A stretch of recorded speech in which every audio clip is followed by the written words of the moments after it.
Dhaniakhali DCRC সেন্টারে ভোটকেন্দ্রে পরিদর্শনে হুগলির জেলা প্রশাসক মুক্তা আরজা।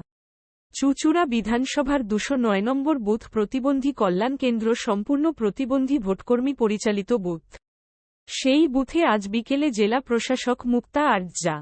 প্রতিবন্ধী কল্যাণ কেন্দ্রে সকল বুথ কর্মীরাই প্রতিবন্ধী।